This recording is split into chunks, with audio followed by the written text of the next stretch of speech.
Hello, all.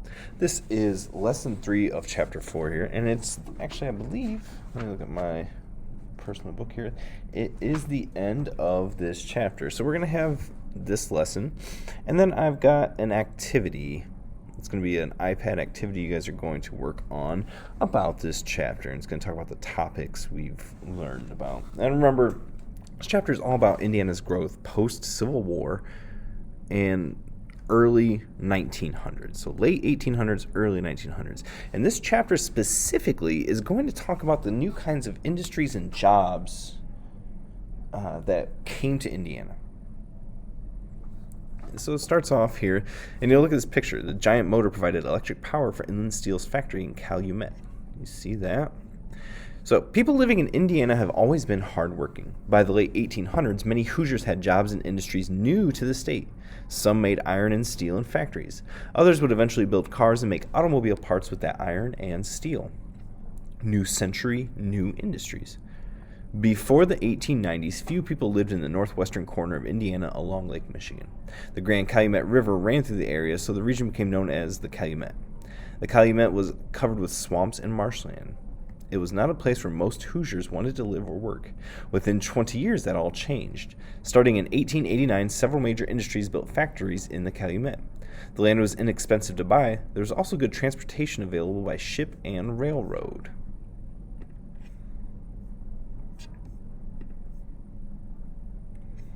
The first industry to arrive was the oil industry. As you read, Standard Oil built a huge oil refinery at Whiting. The iron and steel industry soon followed. Inland Steel built the first steel mill in East Chicago, Indiana in 1901. Many Hoosier men and women came to work in Calumet factories. Some had started out as farmers, however, falling prices forced them to sell their land and move to Calumet to find jobs. Immigrant laborers also joined the workforce in the region. And we have a picture here. It's all black and white. By 1910, railroads and factories could be found across much of the Calumet. Building a factory and a city. Gary, one of the largest cities in Calumet today, did not exist in 1900. The idea for the city came from the chairman of U.S. Steel, Judge Elbert S. Gary. The city was eventually named after him. In 1906, the U.S. Steel Corporation bought 9,000 acres of land in Lake County. A corporation is a company or organization designed for a specific purpose. There, it built an even larger steelworks than Inland Steel's. A steelworks is a factory where steel is made. Since the company was building in an area of the state that was undeveloped, U.S. Steel built both a factory and a city in which factory workers could live. The initial project took 3 years to complete. In 1909, the factory opened. The giant complex contained 47 furnaces for melting steel. While the factory was under construction, the company laid out streets and began building homes for thousands of workers. The homes made jobs at U.S. Steel even more desirable. Workers flooded to northern Indiana. When the census was taken in 1910, the new city already had nearly 17,000 inhabitants. U.S. Steel was more than just a workplace for New Gary residents. The company also organized social events and educational programs for employees and their families. It offered programs to immigrants to help them learn English and adjust to American life. Another picture here, an old black and white Gary Land Company office. U.S. Steel executives walked through the empty streets of Gary in 1908. Over the next decade, the city of Gary more than tripled in size. At first, the steel mill attracted mostly immigrants from European countries such as England, Ireland, Italy, Germany, Greece, Poland, and Russia. By 1920, there were more than 55,000 people living in the city. In the 1920s, African Americans began moving to Gary from southern states. During the same period, the company encouraged workers from Gary to move to Gary from Mexico. The city's population reached more than 100,000 by 1930. Immigrants and their American-born children made up nearly half of Gary's population in 1930. Nearly 1 in 5 were African American. All of these workers helped the city and factory to prosper. Unfortunately, living conditions were not equal for everyone. African American workers were often forced to live in separate housing from white families, and their homes were in the worst part of the city. Their schools were also separate.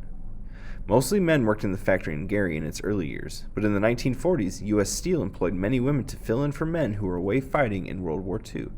If you look at the picture, you can see that women worked in steel mills during World War II. Gary has come under some very tough times, guys. It's It's a city with a bit of a bad reputation. And it is because I just dropped my book. It is because they unequal housing. They let the city run to the ground. The steel mills moved away, and the city was left to rot, basically.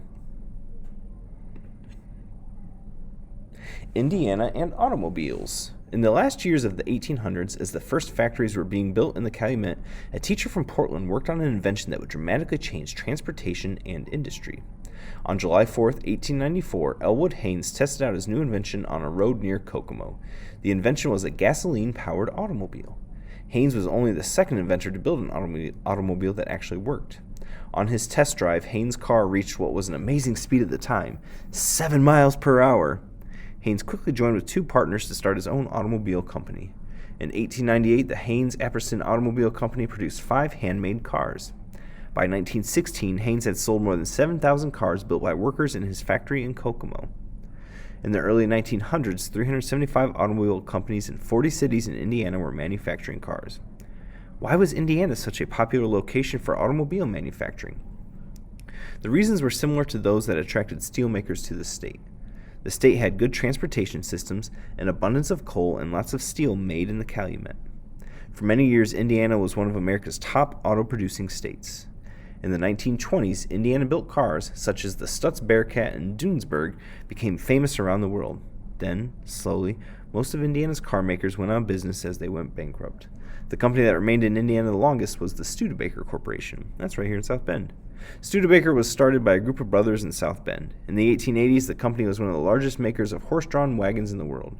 Studebaker introduced an electric car in 1902 and its first gasoline-powered car in 1904. In the 1920s, Studebaker was the 5th largest automaker in the country. It continued manufacturing cars in Indiana until 1963. Today, there are no Indiana-owned automobile companies left in the state, but the auto industry is still very important to the state's economy. Several Japanese car companies have plants in Indiana. In addition, Indiana companies make more mobile homes, motorhomes, campers, and car carriers than any other state. Once again, South Bend is another case of a city where they let it just kind of rot. I mean, the racism that ran rampant in Gary, where they were, being terrible to African Americans and separating them and segregation. The same thing happened in South Bend. Luckily, South Bend hasn't fallen into such a city of bad reputation as Gary.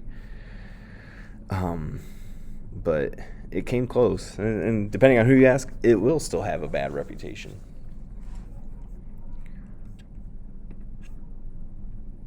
Growth of sporting events in Indiana. In 1908, an Indiana auto parts maker and businessman named Carl Fisher decided to build a racetrack in Indianapolis.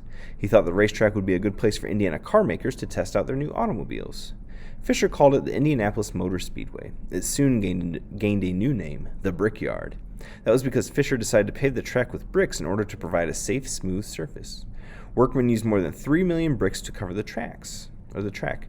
The bricks are still there today, but most are covered with a smooth surface called asphalt. Starting in May 1911, the Brickyard began hosting a 500-mile car race each year. The Indianapolis 500 soon became one of the world's most famous sporting events. More than 400,000 fans come to Indianapolis each year to view the race. At one time, Indy race drivers were all men. Then, in 1977, Janet Guthrie became the first woman to earn a spot in the race. She raced again in 1978 and came in 9th. In 2005, Danica Patrick finished 4th and even led the race for several laps. That is the best performance so far by a female driver at Indy. Less than 10 years after construction started on Indianapolis Motor Speedway, Boss Field was opened in Evansville. Today, this baseball stadium is the 3rd oldest professional ballpark in the country. The project was approved and funded by the Evansville School Board, and the entire project cost the city $65,000. On opening day in 1915, bleacher seats cost fans just a quarter. In 1992, scenes from the movie A League of Their Own were filmed at Boss Field. The stadium seats more than 7,000 people, and today fans go there to support the Evansville Otters. You guys ever watched the Indianapolis 500? Or anybody ever been there? The labor movement. Workers in Indiana's factories had a difficult life. Making steel, glass, and automobiles was hard work. Most people worked 10 hours a day, 6 days a week. People in steel mills often worked even longer hours. Women and children earned less than men and had to work the same hours. Working conditions in factories were also dangerous. Many people got hurt on the job. When workers could not work because they were injured, the companies were not required to pay them. Indiana workers hoped to improve their pay and working conditions. Many of them decided to join labor unions. A labor union is a group of workers who have joined together to demand better wages and working conditions. Union leaders would meet with business owners. The two sides would discuss how to improve work conditions. If they could not reach an agreement, the workers in the union might decide to go on strike. A strike is a protest in which workers refuse to work until their demands are met. Indiana has seen many union strikes. One of the first occurred in 1877. Railroad owners announced they were cutting workers' wages, so the workers went on strike. The railroad soon brought in non-union workers to replace the men who were on strike. As a result, the union was forced to stop the strike. A more violent strike occurred in Gary in 1919. Steel mill owners refused to reduce the length of workers' workdays from 12 to 8 hours per day. The workers went on strike, and the owners brought in non-union replacement workers. Fights broke out when the angry strikers attacked the replacement workers. The governor had to call in troops to restore order. When the strike ended, the union had lost. As a result, union membership went down for many years.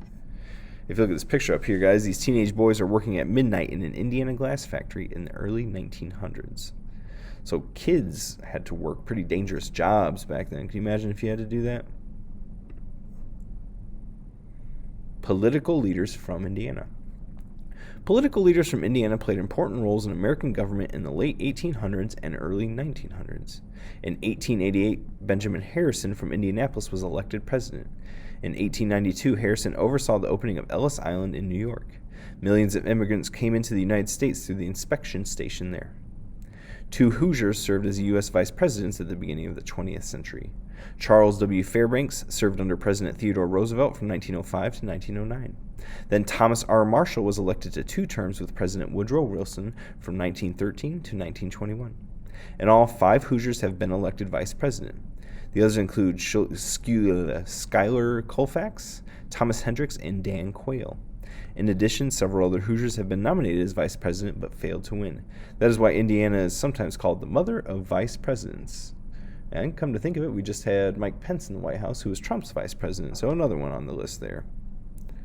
All right, guys, please answer the questions that are on this, and you will get credit for that.